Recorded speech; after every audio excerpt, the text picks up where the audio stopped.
জয় জগন্নাথ, বলদেব সুভদ্রা মহারানী কি জয়, সুদর্শন চক্র কি। তো আমি আপনাদের বলেছিলাম সিধা মায়াপুর অর্থাৎ রাজাপুরে জগন্নাথের লীলা মহিমা আপনাদের কাছে উপস্থাপন করেছিলাম। এখন আমরা আসবো পুরীর ধাম শ্রী জগন্নাথ বলদেব সুভদ্রা মহারানীর লীলা কথা। আর মাত্র কয়েকটা দিন বাকি আছে। আপনারা সবাই এখন থেকে আশা করি প্রস্তুত হয়ে গেছেন যে কিভাবে জগন্নাথের সেবা করে জগন্নাথের কৃপা আমরা লাভ করতে পারবো। তা আমরা আরেকটু দেখব যে ভগবানের প্রিয় ভক্ত, প্রিয় পার্ষদ কিভাবে জগন্নাথকে তারা লাভ করেছেন এবং তাদের যে বিভিন্ন সমস্যার মাধ্যম দিয়ে জগন্নাথ তাদের কৃপা করেছেন, সেই সব লীলা আমরা শ্রবণ করব। তার কারণে কি হবে, আমাদের আরও জগন্নাথের প্রতি আমাদের উৎসাহ বাড়বে, সেবার প্রতি, আর আমরা দিব্য আনন্দ লাভ করব। তা আসুন আমরা সেই জগন্নাথ বলদেবের বিভিন্ন তার ভক্তের মাধ্যমে যে লীলা করেছেন আমাদের মতো বদ্ধজীবকে শিক্ষা দেওয়ার জন্য, সেটা আমরা আপনাদের কাছে উপস্থাপন করার চেষ্টা করব। তা আপনাদের কাছে এবং জগন্নাথ বলদেব সুভদ্রা মহারানী সুদর্শনকে প্রার্থনা করি যাতে আমাদের সেই হৃদয়ে প্রকাশিত হয় এবং সুন্দরভাবে জগতের মানুষ সবাই যেন ভগবানের নিত্য লীলায় পৌঁছে যেতে পারে, সেটাই আমরা জগন্নাথ বলদেবের কাছে প্রার্থনা করি। কেমন? নময়ং বিষ্ণু পাদায় কৃষ্ণ পেষ্টায় ভূতলে শ্রীমতে জয় পতাকা স্বামিনীতি নামিনে নম আচার্য পাদায় নিতাই কৃপা পদায়নে গৌরা কথা ধামোদায় নগর গ্রাম তারিণে। জগন্নাথের অফুরন্ত লীলা আমি হয়তো সংক্ষেপে কয়েকটা লীলা বলবো, কেমন? তো কখনো যদি সময় পায় আরও অনেক লীলা আছে আপনার বলার চেষ্টা করব। তো আসুন, প্রথম হচ্ছে তার একজন প্রিয় ভক্ত ছিল, তার নাম কি? বন্ধু মহান্তি। জয় বন্ধু মহান্তি প্রভু কি জয়। সেই বন্ধু মহান্তি ব্রাহ্মণ, তার নাম ছিল বন্ধু মহান্তি। তো ভিক্ষাবৃত্তি করে খুব তার দিন চলে যায়, কোনো অভাব হয় না, আর ভগবানের সব সময় সেবা চিন্তা নিয়ে থাকে, আর ব্রাহ্মণ যা ভিক্ষা হয় সেটা নিয়ে তার সংসার চলে যায়, ভগবানের সেবা পূজা। তো কি হয়, দৈবক্রমে কয়েক মাস খুব খরা হয়, তখন কি হয়, ফসল হয় না। তো দেশে হাহাকার দেখা দিয়েছে, কেউ তো আর ব্রাহ্মণকে আর ভিক্ষা দিচ্ছে না। তো কি করবে, 1 মাস 2 মাস যায়, এরকম করে তার 6 মাস তো আর বাঁচা যায় না, না? তো 2 মাস 3 মাস পরে আর দেখছে ভিক্ষা পাচ্ছে না, খুব কষ্ট করছে কিন্তু ভিক্ষা আর আসছে না। তখন তার স্ত্রীর সাথে আলোচনা করছে, দেখো কি করব, এখন মানুষ ভিক্ষা দিচ্ছে না আর দেশে হাহাকার দেখা দিয়েছে, তো কি করব। তখন বলছে, তুমি তো জগন্নাথের প্রিয়জন, জগন্নাথকে এত সেবা পূজা করো, এত জগন্নাথের গুণমহিমা করো, এত তাকে ভালোবাসো, তো চলো না আমরা জগন্নাথপুরী ধামে যাই, সেই জগন্নাথের কৃপায় আশা করি আমাদের কোনো কিছু জগন্নাথ ব্যবস্থা করে দেবে। তখন সে ব্রাহ্মণ বন্ধু মহান্ত, হ্যাঁ তুমি ঠিকই বলেছ, চলো, জগন্নাথ জগতের নাথ, তিনি কারো কোনো কিছু অভাব রাখে না, তিনি সবার সব কিছু পূরণ করে দেয়, তো চলুন আমরা সেখানেই যাই। তো এইভাবে স্বামী স্ত্রী এবং তার বাচ্চা যে ছিলেন ছেলে মেয়েকে নিয়ে জয় জগন্নাথ জয় জগন্নাথ জয় বলদেব জয় সুভদ্রা, এভাবে জগন্নাথের কীর্তন করতে করতে জগন্নাথের প্রায় পৌঁছেছে, কিন্তু হলে কি হবে, রাত্রি হয়ে গেছে। তখন সে বন্ধু মহান্তি বলছেন তার স্ত্রীকে, দেখো রাত্রি হয়ে গেছে, আমার প্রভু তো এখন বিশ্রামে গেছেন, আর এখন প্রভুকে ডিস্টার্ব করে কি হবে, তা এক কাজ করো, আমরা এই জল খেয়ে আজকে এখানেই শুয়ে পড়ি এই ভগবানের সিংহদ্বারে, কালকে সকালে মঙ্গলারতি হবে, তখন আমরা নয় প্রভুর কাছে যাব, যে প্রভুকে বলো, প্রভু আমাদের এই অবস্থা, তুমি কিছু আমাদের ব্যবস্থা করো। ঠিক আছে। তো এইভাবে তারা কী করেছে, সিংহদ্বারের বাইরে তার ছেলে মেয়ে এরকম সবাই জল গ্রহণ করে ঘুমিয়ে পড়েছে। এখন আপনাদের প্রশ্ন আসবে, তো জগন্নাথে আসলে জগন্নাথ কি কোনো ব্যবস্থা করবে না? অবশ্যই করবেন। দেখুন এবার লীলাটা। এদিকে জগন্নাথ চিন্তা করছে, আরে আমার বন্ধু এত দূর থেকে আসলো আমার কৃপা লাভ করার জন্য, আমার কাছে কিছু পাওয়ার জন্য, কিন্তু তারা তো রাত্রি হয়ে গেছে বলে কিছু না খেয়ে ঘুমিয়ে পড়লো, কিন্তু আমার অতিথি আমার বাড়িতে এসেছে আর এরকম না খেয়ে ঘুমাবে, এটা কি করে সম্ভব হয়? তখন ব্রাহ্মণারে তো ভগবানকে ভোগ লাগে শয়ন দিয়ে চলে গেছেন, তখন ভগবান নিজে কি করেছেন, সেই তার ভোগ ভাণ্ডারে গেছেন। আর তার জগন্নাথের ভোগের প্লেট কী হয়, সোনার থালা। সে সোনার থালায় করে বিভিন্ন ফল টল সাজিয়ে বিভিন্ন কিছু তার যা থাকে ভোগ ভাণ্ডারে ছিল নিয়ে এসছে। বলছে বাচ্চা রূপ ধরে, আরে তোমরা কি জানো না এই পুরীর ধামে কেউ এরকম না খেয়ে থাকে? এই জগন্নাথের ধাম এরকম কেউ না খেয়ে থাকে না। জগন্নাথ সবার জন্য সব ব্যবস্থা করে দেয়। নাও তোমরা দেখছি না খেতে ঘুমাচ্ছ, আমি দেখলাম আমার মা তোমাদের জন্য এরকম কিছু ফল টল পাঠিয়ে দিয়েছে, এটা করে খাও, এটা তোমরা খাওয়া দাওয়া করো। বলছি তো সোনার থালা, তাহলে আমরা কি করে তোমাকে দেবো? যে চিন্তা করো না, তোমরা এখন ভালোভাবে খাওয়া দাওয়া করো, আমি একটু পরে এসে এটা নিয়ে যাবো, কেমন? আমার মা আবার ডাকছে। তখন বলছে ঠিক আছে। তো তারা তখন বলছে চিন্তা করে, দেখেছো বলেছিলাম না যে পুরীর ধামে কোনো ভাব রাখে না জগন্নাথ, সবার জন্য তিনি কৃপা করেন। দেখেছো ভগবান ঠিক না কারো কারো ব্যবস্থা করেছে। তখন তাই বলছে হ্যাঁ আমি তো সেই জন্যই তোমাকে বলেছিলাম যে চলো আমরা জগন্নাথের কাছে যাই। তারা খুব সুন্দরভাবে সেই মহাপ্রসাদ তারা গ্রহণ করলেন আর খুব আনন্দ পেলেন, তৃপ্তি পেলেন। কিন্তু খাওয়া দাওয়ার পরে চিন্তা করছেন, আরে থালাটা তো সেই বালকটা নিতে আসলো না, তাহলে কি সে ভুলে গেল? আসছে না কেন, আসছে না করে করতে করতে ভাবলো ঠিক আছে কালকে নিশ্চয় সকালে আসবে, আমরা এক কাজ করে মাথা করে থালাটা রেখে দাও, হ্যাঁ ধুয়ে, আর কালকে আসলে দিয়ে দেবো। বলছে ঠিক আছে। তো হয়তো তারা মাথা করে থালাটা রেখে ঘুমাচ্ছে। এদিকে কি হয়েছে, পরের দিন তো মঙ্গল আরতি হয়, পূজারি কি হয় সে থালা নিয়ে ভগবানের ভোগ লাগাতে যায়। তো এদিকে ভোগ ভাণ্ডার খুললে আর পরে দেখছে আরে ভগবানের ভোগের থালা নেই, কোথায় গেল? তখন সে রাজাকে জানছে, রাজামশাই রাজামশাই, বলছে আর কি হলো কি হলো? বলছে আর বলেন না, জগন্নাথের সোনার থালা চুরি হয়ে গেছে, কালকে আমি রেখে দিয়ে রাত্রে ভোগ লাগাতে গেলাম, এখন এসে দেখছি নাই। তখন রাজামশাই বলছে ঠিক আছে এখনই আমি সবাইকে প্রহরীকে পাঠাচ্ছি, দেখি কোথায় আছে। প্রহরী চারিদিকে খুঁজতে খুঁজতে দেখছি আরে সেই রোদের যখন আলোক পড়ে না তখন তো সোনা তো চিকচিক করে, বলছে কী চিকচিক করছে দেখি, যে দেখছে যে সেই জগন্নাথের থালা। আর তারা তো রাত্রে অনেক পরে ঘুমিয়েছে না, তখন ঘুম ভাঙেনি। যে তোমরা কে, তোমরা এরকম জগন্নাথের থালা চুরি করেছো? হ্যাঁ তোমাদের তো আসপাত না, তোমরা চলো এখনই কারাগারে নিয়ে যাব। তারা বেঁচে বলছে আরে আমরা কোথা থেকে পাবো, কালকে এক বালক এসে আমাদের অনেক ফল টল দিয়ে বললো আমরা নিয়ে যাবো আমি একটু পরে, তো সে আর আসলো না, তা আমরা রেখে দিয়ে ঘুমিয়ে পড়েছি, আর এখন আসেন দেখো আমরা চুরি করছি। না না তোমরা চুরি করেছো, জগন্নাথ থালা পাচ্ছে না, চলো তোমাদের রাজামশাই কাছে নিয়ে যায়। রাজামশাই কী করলো, তাদের অনেক বোকা টোকা দিয়ে তোমাদের এখনই আমরা কারাগারে বন্দি করে রাখবো। বলছে দেখুন রাজামশাই আমরা চুরি করি না, কালকে একটা বালক এসে আমাদের বিভিন্ন ফল দিয়ে গেল, কী করে সম্ভব হয়, জগন্নাথের থালা তোমরা চুরি করছেন, বালক তার বিশ্বাস হয় না। তবে তাদের জেলখানা রেখেছে, তারা কি করবে, ভগবানের নাম যেখানে থাকে ভক্তভাব সেখানেই জগন্নাথের নাম করে। তো ভগবানের দিব্যি তারা প্রেমসর নাম করছে। এদিকে রাত্রিতে জগন্নাথ সেই রাজাকে খুব আঘাত করছে, হ্যাঁ তোকে আমি মেরেই ফেলো মেরেই ফেলো, ছেড়ে দাও ছেড়ে দাও ছেড়ে দাও। তখন বলছে কেন? বলছে তুই আমার বন্ধু মহান্তি, সেই কত দূর থেকে তারা কষ্ট করে এসেছে, আমার জিনিস আমি তাকে খেতে দিয়েছি, আর তুই কি করলি আমাকে না জিজ্ঞেস করে, আর তাকে এরকম কারাগারে রেখেছিস, তোকে আমি মেরেই ফেলো। বলছে না জগন্নাথ না জগন্নাথ আমাকে ছেড়ে দাও বলদেব ছেড়ে দাও। বলছে দেখ আমি এখনই ছেড়ে দিতে পারি, এখনই তাকে কারাগার থেকে মুক্ত করে তাকে সুন্দরভাবে থাকা খাওয়ার সব ব্যবস্থা করে দিবি, তাদের এখানেই তারা সারা জীবন থাকবে আর আমার সেবা পূজা করবে। তখন সঙ্গে সঙ্গে সে রাজামশাই ঘুম থেকে উঠেই সঙ্গে সঙ্গে কারাগারে যে সাষ্টাঙ্গে প্রণাম করে বলছে ক্ষমা করে দাও, আপনি এত ভগবানের প্রিয়জন, আপনার নাম বন্ধু মানতে আমি তো বুঝতেই পারি না, তো আমাকে ক্ষমা করে দাও। আর রাজামশাই তারে ক্ষমা করে দাও বলছে এরকম, আর বলছে জানো আমাকে জগন্নাথ কত আঘাত করেছে, তোমাদের কষ্ট দিয়েছি বলে, তাই তোমাদের আজ থেকে আমি থাকা খাওয়ার ব্যবস্থা সব করে দিলাম, এখন আপনারা যতটা পারবেন এই জগন্নাথের সেবা করবেন। তখন তাই স্ত্রী দেখেছ জগন্নাথ কত কৃপাময়, আর জগন্নাথ আমাদের সব ব্যবস্থা করে দিল। তো সেখানে তারা রয়ে গেলেন। জয় জগন্নাথ স্বামী কি, জয় বন্ধু মহান্তি কি। সেখানে কি হয় আমরা অনেক সময় বলি না ভগবানের নাম করলে ভগবানকে খেতে দিবে, আমাদের কি সব কিছু ব্যবস্থা করে দিবে, আমাদের কি ভরণ পোষণ গ্রহণ করবে। তো এই লীলার মধ্যে আমরা কি শিক্ষা পেলাম, যদি আমরা সত্যিকারে স্বতঃস্ফূর্তভাবে ভগবানের সেবা করি তো ভগবান অবশ্যই আমাদের সব কিছু ব্যবস্থা করে দেবেন। তো এরপরে আসি আমরা জগন্নাথপুরীতে আপনারা গেছেন, খাজা সব জায়গায় খাজা খাজা খাজা।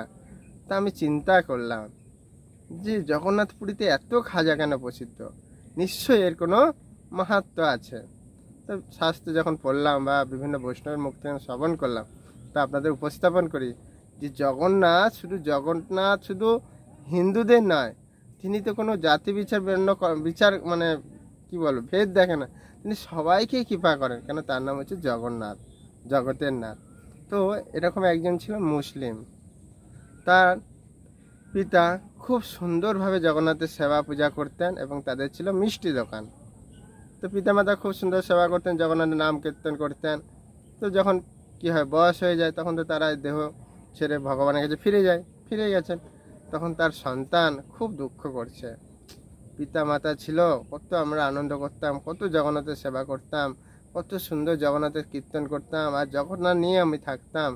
হে জগন্নাথ, আমার পিতা মাতা চলে গেল, আমি এখন একা হয়ে গেছি, আমি আর কি করবো, আমার ভালো লাগছে না। সে খুব দুঃখ প্রকাশ করছে।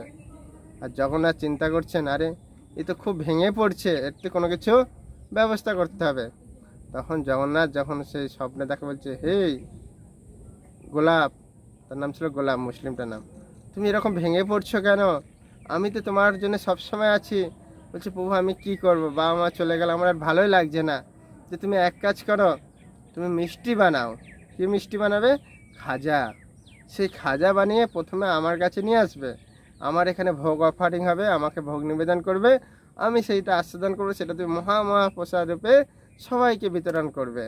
তাই গৌর প্রেমানন্দে যে, প্রভু তুমি তো বললে, তুমি কি জানো আমি মুসলিম, তোমার এই দ্বারক্ষীরা আমাকে ঢুকতে দেবে না, আমি কি করে তোমার কাছে নিয়ে যাবো? বলছে, তুমি চিন্তা করো না, আমি সব ব্যবস্থা করে দেবো। ঠিক আছে প্রভু, তোমার যেহেতু ইচ্ছা তাই হবে। এইভাবে তিনি ঘুম থেকে উঠে সুন্দরভাবে দোকান সাজালেন, আসবাবপত্র কিনলেন, বাসন টাসন খুব নতুন করে কিনে তিনি আবার সুন্দরভাবে দোকান করলেন এবং খাজা বানিয়ে এবার ঝুড়িয়ে করে ঢাকা দিয়ে কাপড় দিয়ে নিয়ে যাচ্ছে। জয় জগন্নাথ, জয় জগন্নাথ, জয় বলদেব, জয় সুভদ্রা, আপনারা গাইবেন।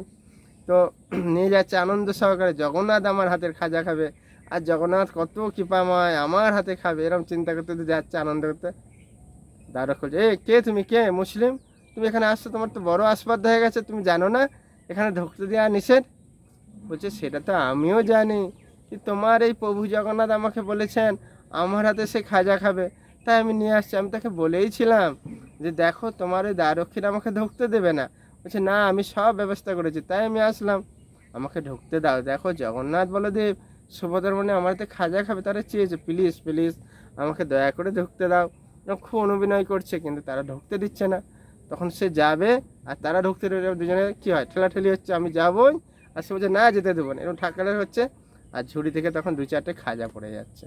তখন হঠাৎ দেখছে একটা কালো কুকুর, একটা সাদা কুকুর এসে সেই খাজাগুলোকে মুখে করে নিয়ে ছুটছে কোথায়, জগন্নাথের গর্ভ মন্দিরের দিকে। তখন বলছে, হায় হায় সর্বনাশ সর্বনাশ, এখানে কুকুর এসে গেল কি করে, সব তো অশুদ্ধ হয়ে গেল, তাহলে এখানে ধরতে হবে। কুকুরগুলো যখন ধরতে যাচ্ছে, যে দেখছে সে গর্ভ মন্দিরে প্রবেশ করে কালো কুকুরটা জগন্নাথের সাথে মিশে গেল, আর সাদা কুকুরটা বলদেবের সাথে মিশে গেল। তখন তারা চিন্তা করছে, আরে এ তো সাক্ষাৎ মহান বৈষ্ণব, এনার হাতে জগন্নাথ খাওয়া জেনে কুকুরের রূপে এসে সেই ভোগ গ্রহণ করলেন। তখন তার কাছে যে ক্ষমা চাইছে, আমাদের ক্ষমা করে দাও, আমরা বুঝতে পারি না যে তোমার মধ্যে এত গুণ আছে, তোমাকে ভগবান জগন্নাথ এত তোমাকে কৃপা করেছে, আর তোমার হাতে খাওয়ার চেষ্টা করেছে। ঠিক আছে, আজ থেকে প্রসাদ দিলাম, আমরা এই খাজা ভগবানকে অফুরন্ত ভোগ নিবেদন করে, আর তারা সবাই বাড়িতে বাড়িতে নিয়ে যে জগন্নাথের মহাপ্রসাদ হিসাবে তারা কৃপা লাভ করে জগন্নাথের কৃপা লাভ করবেন। এটাই গৌর প্রেমানন্দে হরি হরি বল। তো বললেন, ঠিক আছে গোলাপ খান, আজ থেকে তোমার এই খাজা ভগবানকে ভোগ দেওয়া হবে, যত তুমি নিয়ে আসবে, আর এই প্রসাদ সারা জগতে ঘরে নিয়ে গিয়ে তারা মহাপ্রসাদ হিসাবে আস্বাদন করে জগন্নাথ কৃপা লাভ করে। সেই তখন থেকে আমরা দেখতে পাই আজও অবধি এবং যুগ যুগ ধরে চলতেই থাকবে এই জগন্নাথের খাজা কতটা প্রসিদ্ধ, এবং সেই গোলাপ খানের পরম্পরা ধারা আজও চলে আসছে। তো এই হচ্ছে আমাদের জগন্নাথ। তো আরেকটা লীলা বলি, জগন্নাথের না খুব ইচ্ছা হয় ভক্তের কাছে একটু আনন্দ পাওয়ার, বা তার কাছে একটু রসিকতা করার, কার কাছে ভিক্ষে করে খাওয়ার। তো যখন সবাই চলে যায় ভগবান জগন্নাথকে শয়ন দিয়ে না, তো রাত্রেবেলা তখন ওই জগন্নাথ আর বলদেব ছোট্ট বালক রূপে এসে বাইরে থেকে বেরিয়ে আসে। তো একজন দেখছে প্রত্যেক দিন এরকম ভগবানের সিংহদ্বার থেকে দুটো বালক বেরিয়ে আসে, দেখছে। তো দেখি তো কে এই দুটো, কোথায় যায়, যে দেখছেন কোথায়, যে পান দোকানে যায়, যে সেখানে সুন্দর করে পান খায়, আস্বাদন করে। আর সেই পানওয়ালা দেখছি যে এত সুন্দর বাচ্চা আমি তো কখনো দেখি না, তাদের সেই রূপে তিনি মোহিত হয়ে যায়। আর সেদিকে সে তাকাতে থাকে। তারা যে পান খেয়ে পয়সা দেয় না চলে যায়, তার সেটা কোনো মানে চেতনাই থাকে না, এত তো সে মোহিত হয়ে যায়। তো এরকম পান খেয়ে চলে যায়, একদিন দুদিন তিন দিন দেখে, তখন সেই যে ব্যক্তির ফলো করছে না, সে যখন পান খেয়ে চলে গেছে তারপরে বলছে, আচ্ছা তুমি কি মশাই, তোমার প্রত্যেক দিন এসে দেখি ওই বালক দুটো এসে পান খেয়ে চলে যাচ্ছে, আর তুমি মূল্য নিচ্ছ না কেন? তোমারও তো সংসার ভরণ পোষণ আছে। আর বালকগুলোতে দেখে মনে হচ্ছে এরা খুব কোটিপতির বালক, এত সুন্দর বালক, এ তো গরিব ঘরের হবে না। তুমি কাল থেকে মূল্য নেবে, বলবে যে নালে আমার সংসার চলবে কি করে। তো ঠিক আছে, আপনি যেহেতু বলছেন আমি বলবো, কিন্তু আমার তো এই বালক দুটোকে দেখে না খুব তাদের প্রতি আকর্ষণ হয়ে যায়, আমি সেই কথা তাদের ভুলেই যাই বলতে। তো ঠিক আছে, তুমি যেহেতু বলছো আমি বলবো। তো সেরকম পরের দিন আবার সেই বালক যখন দরজা বন্ধ করে পূজারা চলে যায়, পান্ডারা আসেন, পান খায় যায়, পান খেয়ে যখন চলে যাবেন, বলছে আমার দক্ষিণা।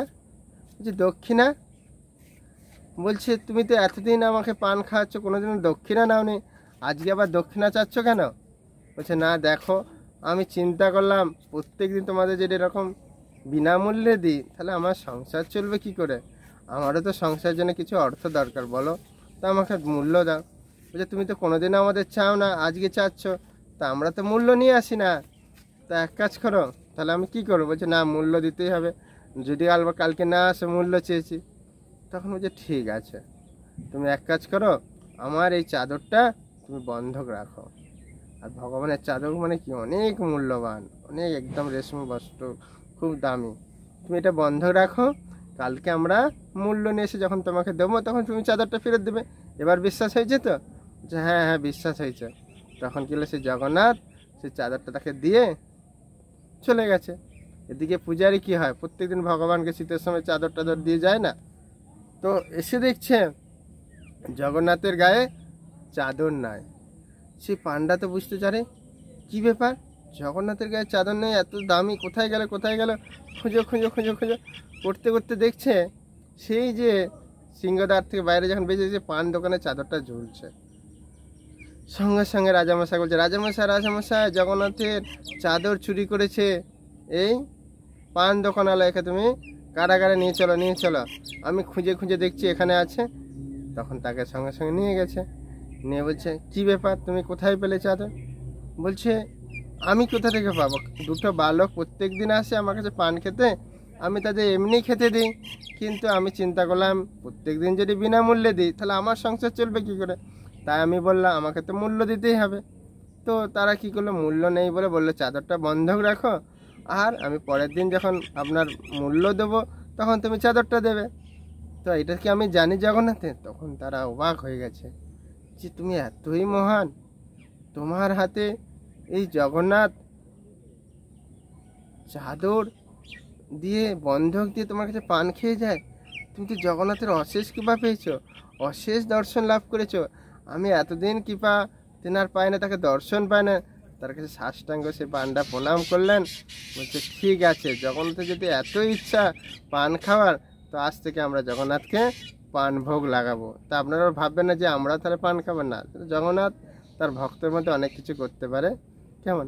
তো সেই থেকে জগন্নাথকে সুন্দরভাবে অনেক কিছু পানের মধ্যে দিয়ে ভোগ লাগানো হয়। তো এই হচ্ছে জগন্নাথ তার ইচ্ছা প্রকাশ করলেন, বুঝতে পেরেছেন? তো আর একটা লীলা বলি। একজন দর্জি ছিলেন, তিনি মহিলা। অনেক সময় মাতারা বলে আমাদের কি জগন্নাথের কোনো লীলা হয় না, তিনি মহিলা ছিলেন, দর্জি। কোথায় থাকতেন? দিল্লিতে। দিল্লিতে তিনি দর্জির কাজ করতেন, আর সেই জগন্নাথের খুব প্রিয় ভক্ত, সবসময় জগন্নাথ চিন্তা এসব করে, আর খুব সৎ, সবাই জানে তাকে। তো এক বাদশাহ চিন্তা করলেন যে আমার দুখানা বালিশ বানাতে হয়। বালিশ মানে কি একদম দামি হাই ফাই, অনেক সুন্দর, তার মধ্যে কাজ কার্যকলাপ থাকবে অনেক কিছু। তো বালিশ বানাতে জানে, ইনি হচ্ছে সৎ লোক, এই ব্যক্তি মহিলা, এনাকে দিয়ে বানানো যাক। যে ঠিক আছে বাদশাহ, আপনি যেহেতু দিচ্ছেন আমি বানিয়ে দেবো। তো বানাচ্ছে সুন্দর ডিজাইন। তখন উনি চিন্তা করছেন, সে দর্জি মহিলা, যে এত সুন্দর বালিশ, এত ডিজাইন, এ তো এই জড়জগতের চামড়ার মানুষের মানায় না, এই আমার প্রভু জগন্নাথকেই মানায়, আর জগন্নাথকে দিলেই এটা ভালো লাগে, এইসব মানুষদের জন্য না। এরকম তিনি চিন্তা করছেন। করতে করতে তিনি এরকম ধ্যানস্থ হয়ে যে দেখছেন যে প্রভু জগন্নাথের পাণ্ডু বিজয় হচ্ছে। আর পাণ্ডু বিজয় কী হয়, ভগবানকে যখন নিয়ে যায় তখন বালিশ দেয় না, তো বালিশ দেয় আর দেখছে একটা বালিশ ফেটে গেছে। তখন সে চিন্তা করছে, আরে জগন্নাথের তো কত কষ্ট হচ্ছে, বালিশ ফেটে গেছে, সে কষ্ট কাঠের মধ্যে এরকম কষ্ট হচ্ছে, আমি যদি বালিশটা দিতাম তাহলে আমার প্রভুর কোনো কষ্ট হতো না। দেখুন, ধ্যানেও ভগবানের সেবা গ্রহণ করা যায়, আর ধ্যানেও ভগবান সেই সেবা গ্রহণ করেন। অনেক সময় আমরা ভাবি যে ধ্যানে কি করে ভগবানের সেবা করব, দেখুন এই লীলাটার মধ্যে দেখাচ্ছেন। তো তখন তিনি চিন্তা করছেন, আমি তো দুটো বালিশ বানিয়েছি, ঠিক আছে একটা জগন্নাথকে দিয়ে দিই না, অসুবিধা কোথায়। তুই কিন্তু পরক্ষণে আর ওইসব চিন্তা করছে না। তো একটা বালিশ জগন্নাথকে দিয়ে দিয়েছেন। দিয়ে দেওয়ার পরে সে জগন্নাথের পণ্ড বিজয় হয়ে গেল সব কিছু। তারপরে যখন তার ধ্যানস্থ হলো, তখন যে সত্যিকারের তো একটা বালিশ নেই, বলছে ঠিক আছে কী আর হবে, আমি বাদশাকে বলে দেবো। তো বাদশাহ তারপরে দুদিন পরে এসে বলছে, কই আমার বালিশ হলো দর্জি? বলছে না হয়েছে, কিন্তু একটা বালিশ তো নেই। একটা বালিশ কোথায় গেল? তুমি জানো এই বালিশের দাম কত? আর তুমি কাকে দিয়েছো? তুমি চোর চোর! এই প্রহরী, একে এখনই অ্যাটাক করো, আর একে আমি এক্ষুনি কারাগারে মুখ বন্দি করে রাখবো, একে না খাই মেরে ফেলবো, এইটাই হচ্ছে মৃত্যুদণ্ড। তখন বলছে রাজা বাদশাহ মশা, আমার কথা একটু শোনো। বলছে কেন, কি হয়েছে বলো। বলছে দেখুন, আমি না ধ্যানে দেখছিলাম যে জগন্নাথ পণ্ড বিজয় হচ্ছে, আর তার বালিশটা ফেটে গেছে, তা আমি চিন্তা করলাম এই বালিশটা প্রভুকে দিয়ে দিই, প্রভুর সেবায় লাগুক। বলছে তোমার কি মাথা খারাপ? তুমি থাকো দিল্লিতে, আর হচ্ছে সেখানে পণ্ড বিজয় জগন্নাথের রথের আগে, রথের সময় কোথায় পুরীর ধামে, আর তুমি এখান থেকে বালিশ দিল, মিথ্যা করা বলা জায়গা পাও না। একে এখনই জেলে কারাগারে মুক্ত করো, বন্দি করে রাখো, আর একে না খেতে দিয়ে এইভাবে তাই এর মৃত্যু। সে তখন বলছে দেখুন বিশ্বাস করুন জগন্নাথের সেবা লেগেছে। তো না আমি বিশ্বাস করি না, তুমি মিথ্যা কথা বলছো, কোথাও বিক্রি করেছো। তো তখন তাকে এরকম বন্দি করে রেখে দিয়েছে। তখন সে চিন্তা করছেন যে প্রভুর যা ইচ্ছা, প্রভুর তো সেবায় লেগেছে, আমাকে কষ্ট দিলে তো কি হয়েছে, প্রভুর তো সেবা আছে। দেখুন ভক্তের চেতনা কত সুন্দর। তো এদিকে সে জগন্নাথ জয় জগন্নাথ এবং কীর্তন করছে, দিব্য আনন্দে আছেন। আর এদিকে জগন্নাথ কি করে সেই বাদশাকে খুব আঘাত করেছে, খুব মেরেছে। হ্যাঁ, আমার প্রিয় ভক্ত দর্জিকে তুই এত কষ্ট দিলি, তাকে না খাই মারবি, তোর এত বড় আসপর্দা, তোর এই যে জিনিসগুলো কোথা থেকে পেয়েছিস, এগুলো তো আমার থেকে এনে তুই চুরি করে ভোগ করছিস, তুই কি নিজে কিছু এনেছিস? হ্যাঁ বল, আর আমার জিনিস আমার সেবায় না দিয়ে তুই নিজে ভোগ করতে চাস, তোকে মেরেই ফেলো মেরে ফেলো। খুব আঘাত করতে, খুব চাবুক মারছে। তারপর যখন ঘুম ভেঙেছে দেখি সত্যি তার গা পুরো ফুলে গেছে আর চাবুকের পুরো ছিন্ন। তখন সে সেই দর্জি মাতাজির কাছে যে ক্ষমা চাচ্ছে, ক্ষমা করে দাও, ক্ষমা। কেন, কি হলো বাদশা মশাই?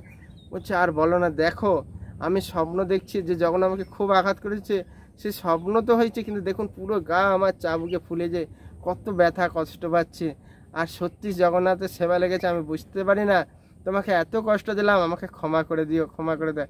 এইভাবে তার কাছে ক্ষমা চাইলেন আর তাকে মুক্ত করে দিলেন, এবং তার খুব জয়ধ্বনি করলেন যে তিনি মহান বৈষ্ণবী, যার ধ্যানের মাধ্যম দিয়ে ভগবান সেই বালিশ গ্রহণ করলেন, পণ্ড বিজয় হয়েছে, এরকম মহান বৈষ্ণবী আর কি হয়। তখন তার জগতে তার খুব যশ খ্যাতি হয়ে গেল, এবং তাকে সবাই সম্মান করতেছিলেন। দেখুন, তো এখানে আমরা কি বুঝতে পারছি, যে আমরা হয়তো যেতে পারছি না, ধ্যানের মাধ্যম দিয়ে চিন্তা করতে করতে ভগবানের সেবা করা যায়, এবং ভগবান সেটা গ্রহণ করেন। এবং তার পরিবর্তে আমরা হয়তো ভাববো যে খুব কষ্ট পাবো, কষ্ট পেলেও ভগবান তার পরিবর্তনে কত তার মঙ্গল করলো। জয় দর্জি বৈষ্ণবী মাতাজি কি জয়। তো এবার একটা লীলা বলি, এটা আরও খুব সুন্দর। জগন্নাথের লীলা অফুরন্ত, কোনো বিচার নাই, তার ভক্তের মাধ্যমে অনেক সুন্দর লীলা। এইটা হচ্ছে সদর বলে একজন কসাইখানা ছিল, কসাইখানার ব্যক্তি। সে কী করতো, মাছ মাংস বিক্রি করতো, ঠিক আছে। তো তার একটা, আমরা যেমন বেটকারা হয় না 1 কিলো 2 কিলো, তার একটা বেটকারা ছিল, একটা শালগ্রাম ছিল। তো সেই দোকানদার এসে যদি কেউ বলতো এই সদর কসাইখানা ব্যক্তি, সদর সদর বলে সবাই ডাকতো, আর দোকান ছিল তার কসাইখানা, সদর কসাইখানা, যে সদর আমার 1 কিলো লাগবে, সেই শালগ্রামটাকে বলে দিত, পাথরটা, সে তো শালগ্রাম বলে জানে না, সে পাথর মানতো, এই 1 কিলো হয়ে যা, 1 কিলো হয়ে যেত। তাই একজন ব্রাহ্মণ দেখছে দূর থেকে, কি ব্যাপার, দূর থেকে দেখছে যে যে যত কেজি বলছে তত কেজি হয়ে যাচ্ছে, এটা কি বস্তু। যে সামনে দেখি তো, সামনে যে দেখছে, আরে এ তো শালগ্রাম শিলা, সাক্ষাৎ নারায়ণ। তখন বলছে, আরে সদর, এ তুমি কি করছো? তুমি একজন কসাইখানা ব্যক্তি, তুমি জানো এটা হচ্ছে শালগ্রাম, স্বয়ং নারায়ণ, আর তুমি তাকে এরকম মাংস বিক্রির কাজে লাগিয়েছো। তোমার তো ঘোর নরক যন্ত্রণা করতে হবে, তুমি এখন একে আমাকে দিয়ে দাও। তখন সে খুব দুঃখ পেয়েছে, খুব সরল ব্যক্তি ছিল, কিন্তু কষায় বিক্রি করলে তার হৃদয় খুবই সরল। বলছে, ব্রাহ্মণ মশাই, আমি তো কিছু জানি না, কিন্তু আমি তো এটাকে ব্যাটকারাম বলে মনে করি। আর আমি না সবসময় জগন্নাথের কীর্তন, জগন্নাথের চিন্তা করি, যদিও আমি মাংস বিক্রি করি, কিন্তু আমি জগন্নাথের চিন্তা, জগন্নাথের কীর্তন শুনে আর এই খুব আরাম, এই যে ব্যাটকারাম আমার এখানেই থাকে, কোথাও যেতে চায় না, এখানে থাকতে চায়। কিন্তু যদি শালগ্রাম হয় তাহলে কেন আমার কাছে আছে? তুমি জানো না, এই শালগ্রামকে নিয়মিত অভিষেক করতে হয়, চন্দন দিতে হয়, খুব সুন্দর পুষ্প দিতে হয়, ভোগ নিবেদন করতে হয়। আর তুমি বিশেষ করে তাকে মাংস কাজে লাগাচ্ছ, এটা তোমার পাপ হবে, তোমার জন্য এটা নয়, তুমি আমাকে দিয়ে দাও। তখন সে বলল, হ্যাঁ হ্যাঁ, আপনি নিয়ে যান, আমি তো কসাইখানা ব্যক্তি, আমি জাস্ট ভগবানের কীর্তন করি, আর তো কিছু করার আমার ক্ষমতা নেই। তুমি নিয়ে যাও ব্রাহ্মণ ঠাকুর, নিয়ে যাও, আমাকে ক্ষমা করে দাও, তুমি এর সেবা করো। তো এইভাবে কী করলেন, সেই ব্রাহ্মণ ঠাকুর নিয়ে গেছেন, নিয়ে গিয়ে সে সেবা করছেন। কিন্তু সদর, সেই যে এত সুন্দর জগন্নাথের কীর্তন চিন্তা করতেন এত প্রীতি সহকারে, সেই যে শালগ্রাম, সে তার প্রতি খুব প্রসন্ন হতেন। তখন ব্রাহ্মণকে বলছে রাত্রে, দেখো তুই কালকেই আমাকে ওই সদরের কাছে দিয়ে আসবি। তুই জানিস সে আমাকে ভোগ নিবেদন না করলেও তার যে জগন্নাথের প্রতি এত ভক্তি, এত তার কীর্তন, এত যে তার চিন্তা, সেইটাতেই আমি তার প্রতি সন্তুষ্ট হয়েছি। তুই কালকে আমাকে তার কাছে দে, তোর কাছে আমি সেবা গ্রহণ করতে চাই না, জানি তুই আমার অনেক কিছু করবি, কিন্তু তার যে হৃদয়, তার যে ভালোবাসা আমি কোথাও পাবো না। তখন ব্রাহ্মণ বললেন, হে প্রভু, তোমার যা ইচ্ছা, তুমি যদি তার কাছে যেতে চাও চলো, আমি দিয়ে আসছি। তো এইভাবে কী করলেন, পরের দিন সকাল হতেই সেই সদরের কাছে যে বলছে, সদর আমাকে ক্ষমা করে দেয়। বলছে, কী হলো ব্রাহ্মণ ঠাকুর, কী হলো, আমার কি কোনো অপরাধ হয়েছে?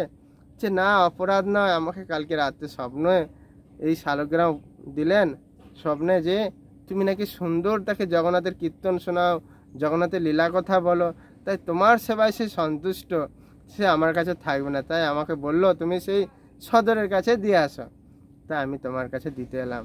বলছে, ব্রাহ্মণ ঠাকুর, আমি তো না জানতে আগে ব্যাটকার হিসেবে প্রয়োগ করেছি, এখন আমি কি করব, কিভাবে এই পাপ থেকে মুক্ত হবো, কিভাবে একে সেবা করব? তখন বলছে, দেখো তুমি যেহেতু জগন্নাথের এত প্রিয় ভক্ত, তুমি জগন্নাথের কাছেই চলে যাও, জগন্নাথের সেবা করো, আর সে পুরীর ধামে যাও। জগন্নাথ জগতের না, তিনি সবার কৃপা করেন, সবাইকে তিনি ভার বহন করে। আশা করি তোমার এই কসাইখানা ছেড়ে দিয়ে তুমি জগন্নাথের কাছে যাও, দেখবেন জগন্নাথ তোমার সব ব্যবস্থা করে। অনেক সময় আমরা ভাবি যে আমার ব্যবসা ছেড়ে দিয়ে আমি কৃষ্ণর সেবার জন্য সব ছেড়ে দিলে ভগবান কি আমার ভরণ পোষণ করবে? এই লীলার মাধ্যমে দেখাচ্ছে যেগুলো আমাদের খারাপ ব্যবসা বা কোনো কিছু খারাপ চিন্তা বা খারাপ কর্ম যদি আমরা জানার পরেও যদি না ছাড়ে, সেটা অনেক অপরাধ বা অনেক ঘোর নরকে যেতে হয়। কিন্তু এই ব্যক্তি যখন জেনে গেছে, দেখুন তার কতটা বিশ্বাস, সেটা প্রমাণ দেখাচ্ছেন ভগবান, যে তার সব ব্যবস্থা তিনি করে দেন। তখন সে বললেন, ঠিক আছে, আমি তো জগন্নাথের এত ভক্ত, জগন্নাথের এত চিন্তা করি, জীবনে তো কোনো কিছুই করতে পারলাম না, ঠিক আছে অন্তিম সময় যে কটা দিন থাকি, তাহলে প্রভু জগন্নাথের কাছে যায় এখানে। তো কি হচ্ছে দেখুন, জগন্নাথের কাছে যখন যাবেন, জগন্নাথকে ভালোবাসবেন, তার আগে তো জগন্নাথ একটু পরীক্ষা করবেন। যেমন আমরাও অনেক ভক্তি জীবন করার ফলে ভগবান আমাদের প্রত্যেকটা মুহূর্তে পরীক্ষা নেবে। বলছেন শাস্ত্রে, যে যতটা ভক্তি করবে তাকে ততটা পরীক্ষা দিতে হবে। কেন, ভগবান যখন তাকে প্রেম দেবে, যখন পরীক্ষা করে যদি না দেয়, সে প্রেম দেওয়ার পরে সেটা যদি অবহেলা করে বা সেটা যদি অপকার্য করে, তাহলে কী হবে, সে প্রেমের মর্যাদা পাবে? সেই জন্য ভগবান অনেক তাকে পরীক্ষা করে দেখেন যে হ্যাঁ, এ এখন আমার পিউরিফাইড হয়ে গেছে, একে আমি প্রেম দান করব। সহজের জন্য ভগবান প্রেম দেন না। তো তখন কী হয়েছে, সে ওই শালগ্রামকে নিয়ে একটু মুড়ি টুড়ি নিয়ে কাঁধে করে সেই জগন্নাথকে নিয়ে যাচ্ছেন। জয় জগন্নাথ, জয় জগন্নাথ, জয় বলদেব, জয় সুভদ্রেব যাচ্ছে। যেতে প্রায় রাত্রি, তখন তার গাড়ি ঘোড়া ছিল না, হেঁটে হেঁটে যাচ্ছেন, রাত্রি প্রায় হয়ে এসছে। তখন বলছে কোথায় আর বিশ্রাম করব, দেখছি একটা বিশাল বড় অট্টালিকা, তো এখানে বিশ্রাম করা যাক। তো দরজা লক করেছে, দেখছে একটা খুব রাজপ্রাসাদ, একটা সুন্দর অপূর্ব নারী। বলছে ও আমাকে একটু রাত্রে বিশ্রাম করার জায়গা দেবেন, তোমার তো এত বড় বাড়ি। যে ঠিক আছে আসো বিশ্রাম করো। তো সেখানে বিশ্রাম করতে দিয়েছে, কিন্তু সে নারীটা তার প্রতি খুব আসক্তি হয়ে গেছে। রাত্রে এসেছে, বলছে আমাকে এখন ভোগ করো। বলছে না না, আমি জগন্নাথের কাছে যাব, আমি অনেক ঘোর পাবে, আমাকে এইভাবে তুমি এরকম সাজা দিও না দিও না। বলছে ও তার মানে তুমি হচ্ছে আমার স্বামী আছে বলে তাই তুমি এরকম আমাকে বলতে ভোগ করতে চাচ্ছ না? ঠিক আছে, আমার স্বামীকে আমি এক্ষুনি হত্যা করে আসি। আর সে মহিলা কি করেছেন, সে স্বামীকে হত্যা করে দিয়েছে, মানে কাঠার মানে কি বলবো অস্ত্র দিয়ে। তারপরেও সে ভোগ করছে না। তখন ও তুমি আমাকে ভোগ করবে না, দেখো তোমার আমি কি রকম সর্বনাশ করি। তখন লোকে চিৎকার করে বলছে দেখো দেখো আমার সর্বনাশ করে দিলে, আমার সম্মান নষ্ট করে দিলে, আমার স্বামীকে মেরে দিয়েছে আমার এরকম নীতি। তখন পাড়ার লোক সবাই ছুটে এসেছে, বলছে আপনি এত বড় আসপদ্দা, স্বামীকে মেরে দিয়ে এরকম তার প্রতি মানে সতীত্ব নষ্ট করছেন। তোমার আজকে আমরা এই হাত দুটো কেটে দেবো, যে হাত দিয়ে তার স্বামীকে মেরেছে এবং স্ত্রীর প্রতি তার অত্যাচার করেছে। তখন বলছে দেখো আমি কিছু করি না। বলছে না করো না, তাহলে কেউ কখনো তার স্ত্রী তার স্বামীকে মারে? দেখো তোমার হাত দুটো কেটে দিয়েছে, সে কী করবে? সে বেচারি সেই শালগ্রামকে কোনো রকম এরকম কষ্ট করে বগলের মধ্যে নিয়ে যাচ্ছে, জয় জগন্নাথ জয় জগন্নাথ, জয় বলদেব জয় শুভদেব করতে তো যাচ্ছেন। আর জগন্নাথ তো সেই ভক্তর প্রেমে ভালোবাসায় তিনি একদম মোহিত হয়ে গেছে। তখন বলছে রাজামশাইকে স্বপ্ন দিচ্ছে, হে রাজামশাই তুমি যাও, আমার এক সদর ব্যক্তি ভক্ত মহান বৈষ্ণব, সে খুব কষ্টের মধ্যে আসে, তার হাত কেটে দিচ্ছে দেখবে, তারপরেও তিনি আমার কাছে আছে, শালগ্রাম তার কাছে আছে, তুমি যাও তাড়াতাড়ি রথ নিয়ে তার কাছে তাকে নিয়ে আসো, আমি আর তার সেই কষ্ট আর সহ্য করতে পারছি না। সে কোন রাস্তা দিয়ে আছে সব ভগবান জগন্নাথ বলে দিয়েছে। তো এদিকে কী হয়েছে, সঙ্গে সঙ্গে রাজামশাই কী করছে, রাজামশাই তো জানে জগন্নাথ যেতে বলেছে এটা তো মিথ্যা হয় না, আর জগন্নাথের কথা যদি না শুনে তো কী হবে। সঙ্গে সঙ্গে কি হয়েছে, সেই রাজামশাই রথ নিয়ে ছুটে যাচ্ছে, দেখছে সেই সদর হাত কেটে গেছে, রক্ত ঝরছে, তার মুখে কিন্তু সেই জগন্নাথের নাম অনর্গল করছে, দু নয়ন দিয়ে অশ্রু ঝরছে। সে রাজামশাই তো দেখে একদম প্রেমে তার ভাবে দেখে একদম তিনি মূর্ছিত হয়ে গেছে, যে তুমি এতই মহান ভক্ত, তোমার কষ্ট দেখে ভগবান জগন্নাথ আমাকে রথ পাঠিয়েছে, আর তুমি জগন্নাথকে কত ভালো, তোমার হাত দুটো কেটে দেওয়ার পরেও তুমি জগন্নাথের নাম করছো, এর থেকে আর কি। দেখুন আমরা হলে করতাম, আমরা হলে ছেড়ে দিতাম, আর তুমি সেই শালগ্রাম নিয়েছো, তাই প্রভু আমাকে পাঠিয়েছে তোমার সমস্ত বন্দোবস্ত করে দিতে এবং তোমাকে সুন্দরভাবে থাকার খাওয়ার, আর যাতে তুমি জগন্নাথেরকে সুন্দরভাবে এরকম কীর্তন শোনাতে পারো। তো তখন তাকে নিয়ে গেলেন, সুন্দরভাবে তার সেবা শুশ্রূষা ঘর পর সব কিছু ভগবান জগন্নাথ তার জন্য ব্যবস্থা করে দিতে। তো এখানে আমরা কি বুঝতে পারছি, তা বলে কি জগন্নাথ তার কষ্ট দিলেন, তার কি অভাব রাখলেন? তা না। এবার যখন তিনি মন্দিরের কাছে চলে এসেছে না, জগন্নাথ মন্দির, তখন বলছে জয় জগন্নাথ। যখন এরকম জয় জগন্নাথ বলছে তখন দেখছে তার দুটো হাত হয়ে গেছে, যখন এরকম জয় জগন্নাথ বলছে তখন সবাই অবাক, সে রাজামশাই অবাক, আরে এনার হাত কেটে দিয়েছে, তারপরেও দেখছিলাম আমরা কষ্ট করে আছে, আর এখন জয় জগন্নাথ যেমন হাত হয়ে গেছে। তো দেখুন জগন্নাথ পরীক্ষা করে কিন্তু ভগবান প্রত্যেকটা মুহূর্তে, কিন্তু তার পরীক্ষাতে তিনি আমরা যদি পাস করতে পারি অবশ্যই তিনি আমাদের সব কিছু ব্যবস্থা করে দিলেন। তো এখানে তারপরে দেখলেন তার হাত হয়ে গেল, আর সে জগন্নাথের কীর্তন করতে তো একদম কৃষ্ণ মানে জগন্নাথ প্রেমে একদম গড়াগড়ি দিচ্ছে, আর সবাই তার মোহিত হয়ে গেছেন। তারপরে তার জন্য জগন্নাথ খুব সুন্দর বাড়ি, তার থাকার বন্দোবস্তা সব কিছু করে, এবং তিনি যতদিন এই ধরাধামে ছিলেন সব সময় এই জগন্নাথের সেবার মাধ্যম দিয়ে তার জীবন অতিবাহিত করলেন। তো দেখুন অনেক সময় আমরা ভাবি যে আমার ব্যবসা বন্ধ হয়ে গেলে আমার সংসার চলবে কি করে, আমি খারাপ ব্যবসা করতাম, ঠিক আছে ভগবানকে আমার ব্যবস্থা করে দেবেন। তো এখান থেকে তার প্রমাণ ভগবান জগন্নাথ দেখাচ্ছেন।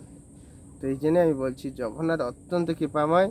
রথ আসছে, রথে আর দেরি না করে, আমি ছোট ছোট ক্লাস ছেড়েছি, রথের বর্ণনা, চাকা, পদ্মা রং, কি আরও কি থাকে, কতগুলো চাকা থাকে, কতগুলো গুলি, সব কিছু বর্ণনা ছেড়েছি আপনাদের। তো আপনারা মন দিয়ে শ্রবণ করবেন।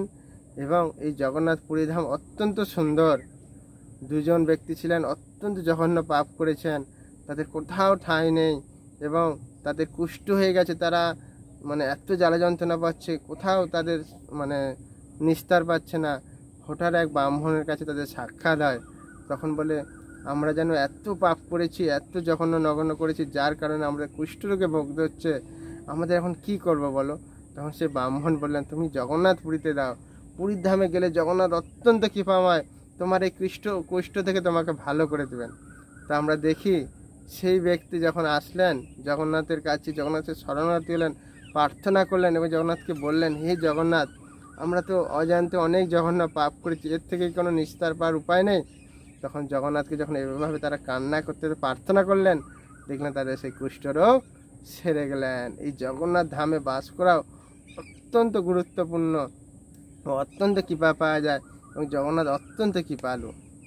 তো এরকম জগন্নাথের অনেক অফুরন্ত লীলা আছে, আপনারা শুনেছেন কাঁঠালের লীলা, তারপরে গীতা পাণ্ডার লীলা, অনেক অনেক অফুরন্ত লীলা আছে, যেটা কখনো বলে শেষ করা যাবে না। কিন্তু জগন্নাথ না, আবার যারা জগন্নাথকে বিশ্বাস করে না তাদের কিন্তু জগন্নাথ রাখেন না।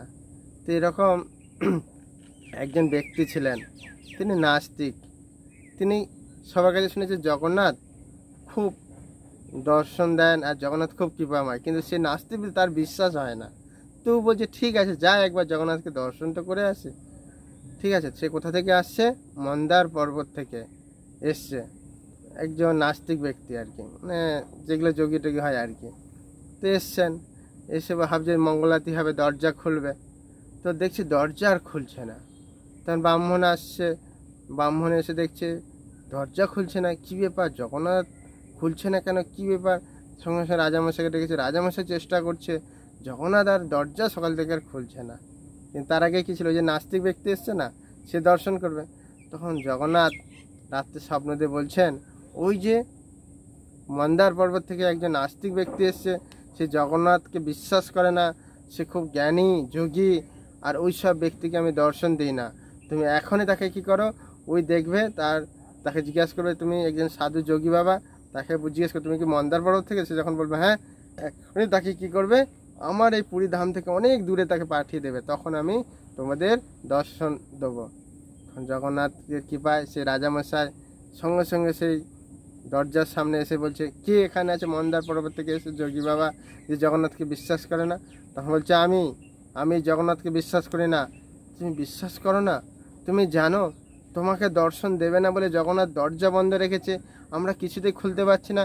যাও তুমি এখান থেকে চলে যাও, আমার এক্ষুনি প্রহরী যে তোমাকে ওই পাশে দিয়ে আসতেছে, আমাদের এই পুরী ধাম ছেড়ে। তখন বলছে জগন্নাথ বলেছে? জগন্নাথ জানতে পারলো যে আমি বিশ্বাস করি না, আমি এরকম আমার চেতনা? হ্যাঁ, তিনি সবার ইচ্ছা, মনের ইচ্ছা বুঝতে পারেন।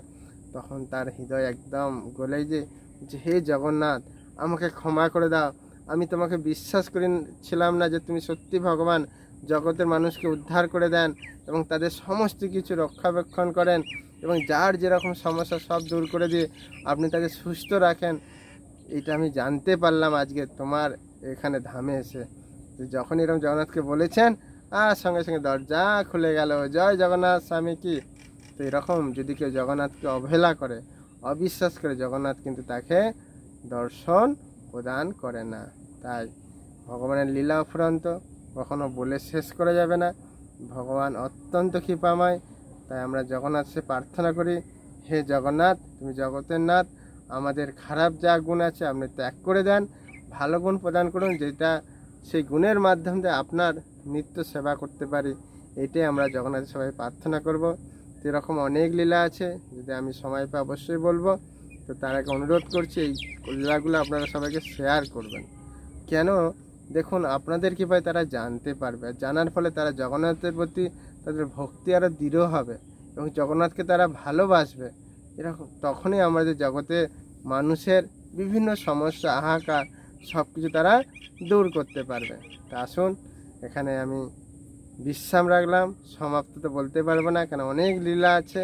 তা আসুন আপনারা যেন কৃপা লাভ করুন। আরও যদি কারো প্রশ্ন মন্তব্য তাকে করবেন, আর যদি ভালো লাগে অবশ্যই আপনারা একটু জগন্নাথকে ধন্যবাদ যাবেন, কমেন্টে লিখবেন এবং ভালো লাগলে সাবস্ক্রাইব লাইক করবেন এবং আমাকে কৃপা করবেন। সবাই আমার সাথে একবার বলুন, জয় জগন্নাথ, জয় বলদেব, জয় সুভদ্রা, জয় সুভদ্রা, জগন্নাথ স্বামী নয়ন পথগামী, নয়ন পথগামী ভব তুমি।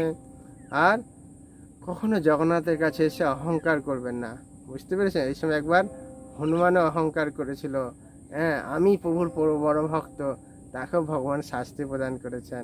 বা ভগবানের কাছে যে সুদর্শন থাকে না, ও এরকম একবার অহংকার করেছিল, আমি ভগবানের প্রিয়, আমি ভগবানের কাছে থাকি, যার কারণে আমি ভগবানের কাছে আসতে পারি। তো এরকম একটা লীলাও আছে, একটুখানি যা সংক্ষেপে বলছি। তো হনুমানকে ভগবান জগন্নাথ বলেছে, জানো এই যে সুদর্শন না, খুব আমার প্রতি অহংকার করছে, যে আমি ভগবানের প্রিয়, আমি ভগবানের সামনে থাকি, আমাকে কেউ আটকাতে পারবে না, তুমি আজকে যে ওকে আটকাবে, বাইরে গেছে। তো যখন সুদর্শন আসতেছে, আর কি হয়েছে, হনুমান তাকে আটকে দিয়েছে, যেতে পারছে না, বলছে না আমি যাবো প্রভুর কাছে, বলছে না তোমাকে যেতে দেবো না, তোমার কত শক্তি যা, যেতে আর পারছে না। তখন ভগবান তাকে বলছে, কি সুদর্শন, খুব অহংকার করেছিলে না, যে আমি প্রভুর প্রিয়, আমি প্রভুর সংসার সামনে থাকি। তখন সে সঙ্গে সঙ্গে সাষ্টাঙ্গ প্রণাম করছে, প্রভু আমাকে ক্ষমা করে দাও, আমার অহংকার হয়েছিল যে আমি সুদর্শন ভগবানের সবসময় হাতে থাকি, তাই আমাকে তুমি ক্ষমা করে দাও। বলছে ঠিক আছে, তোমার এই যে দৈন্যতা, তোমার যে সাষ্টাঙ্গ প্রণাম দেখে আমি তোমার প্রেমে বশীভূত হয়ে গেছি, তাই আজ থেকে তুমি সুদর্শনকে আমার সবসময় হাতে থাকতে, আজকে তুমি দণ্ড হয়ে, দেখেছো না সুদর্শন মানুষের দণ্ডের মতো আছে, দণ্ডরূপে আমার সামনে সব সময় থাকবে, এইটাই তোমাকে আমি কৃপা করলাম। তখন সেই সুদর্শনের সে অহংকার দূর করলেন, আর সে ভগবানের সামনে থাকলেন। দেখুন ভগবান আর কারো কিন্তু কি বলবো অবহেলা কাকে করে না, সবাইকে মানে। এবং কি বলছে তিনি, তুমি এক রূপে আমার দণ্ড হিসেবে আমার কাছে থাকবে, আর এক রূপে আমার মস্তকের মাথার উপরে থাকবে। দেখুন ভগবানের কাছে সাষ্টাঙ্গ প্রণাম করলেন, ভগবানের কাছে সম্পূর্ণ শরণাগত দিলেন, এবং তার দৈন্যতা প্রকাশ করলেন, তার অহংকার দূর করলেন। তার ফলে ভগবান কি করলেন, তাহার মাথার উপরে সুদর্শন, কোথায়, ভগবান জগন্নাথের মাথার উপরে। এবং তিনি বললেন, আমাকে দর্শন না করতে যারা পারে না, আসতে পারে না, বা কোনো কারণবশত তারা যদি সুদর্শনকে দর্শন করে, সে আমার কৃপা দর্শন করার একই ফল লাভ করবেন। তো একরূপে তিনি সুদর্শন চক্ররূপে তিনি কী হলেন, তার মস্তকের উপরে মন্দির দেখছেন আমরা সিদ্ধেশে আছে, আর এক তিনি কষ্টম রূপে তিনি তেনার সাথে রেখেছেন। তো আমরাও যদি এরকম ভগবানের কাছে স্বতঃস্ফূর্তভাবে শরণাগত হয়ে যায়, ভগবানেরকে নিজের প্রিয়জন মনে করি, তার কাছে এরকম কোনো অহংকার না করে সরল হৃদয় যদি তাকে ভালোবাসি, তো ভগবান এরকম আমাদের মস্তকে ধারণ করে রাখবেন। জগন্নাথ তিনি নিজে রেখেছেন, শুধু মস্তকে নয়, তিনার কাছে একদম রাখবেন। দেখুন এর থেকে আর প্রিয় কে আছে? এই জগন্নাথ অত্যন্ত কৃপালু। তাই আপনারা আর দেরি না করে এরকম ভগবানের জন্য এখন থেকে প্রস্তুত নেন, যে ভগবানের সেবা পূজা গুণকীর্তন। আর একটা বলি, এই জগন্নাথের প্রথম রথ থেকে উল্টো রথ অবধি আপনারা জানেন, জগন্নাথের এই 7 দিন অবশ্যই জগন্নাথকে দীপদান করবেন। আর জগন্নাষ্টকম আছে, কদাচিৎ কালিন্দিত বিপিন সঙ্গীত রল, এই যে স্টকম আছে 8টা, এটা অবশ্যই গাইবেন। কখন গাইবেন? যখন সময় পাবেন তখন। আর যদি মাস্ট গাওয়ার চেষ্টা করবেন, আমাদের ইস্কন মন্দির প্রায় হয় সব জায়গায় সন্ধ্যা আরতি হয়ে যায়, সন্ধ্যা আরতির পরে জগন্নাষ্টকম হয় এবং দীপদান প্রদান করে ভগবানকে ভোগ নিবেদন করে শয়ন আরতি হয়। তো এরকম আমরা করতে পারেন। তো এরকম না জগন্নাথের গান অন্য সময় করেন, যত করবেন ততই ভালো। আর জগন্নাথকে সুন্দর ভোগ নিবেদন করবেন, যখন হাত বাড়িয়ে দেখছে আমার প্রভু কখন আপনার জন্য আসবেন, আর সুন্দর সুন্দর জগন্নাথকে ভোগ নিবেদন করবেন। ভগবান তো জানেন তো, জগন্নাথ কখনো হাত শুকায় না, একটা পর একটা দেখে যত দেবেন তিনি খেয়েই একদম আনন্দ লাভ করেন। আর তিনি এতই কৃপাবান, তিনি বিশ্রাম করেন মাত্র 2 ঘন্টা, তাও তিনি বিশ্রাম করেন। এই 2 ঘন্টা তার যত পার্ষদ আছে দেব দেবতা তাদের সাথে আলোচনা করে কিভাবে কি পরিচালনা করা যায়। এই হচ্ছে আমাদের জগন্নাথ। জয় জগন্নাথ স্বামী কি জয়, বলদেব প্রভু কি জয়, সুভদ্রা মাতা কি জয়, সুদর্শন চক্র কি। এইভাবেই আপনারা আপনাদের জীবনকে ধন্য করুন, জগন্নাথের কৃপা লাভ করুন, আমাকে আশীর্বাদ করুন, এরকম যেন ভগবানের কথা বলতে বলতে তার নিত্যলীলায় প্রবিষ্ট হতে পারি। হরে কৃষ্ণ কৃষ্ণ কৃষ্ণ হরে হরে, হরে রাম রাম রাম হরে হরে। এই কটাই লীলা নয়, জগন্নাথের লীলা অফুরন্ত অফুরন্ত, যেটা কখনো শেষ করা যাবে না। হরে কৃষ্ণ। সবাই ভালো থাকবেন, সুস্থ থাকবেন, এখন থেকে আপনারা প্রস্তুত নেন, এটাই আপনাদের কাছে আমার বিনম্র নিবেদন। হরে কৃষ্ণ।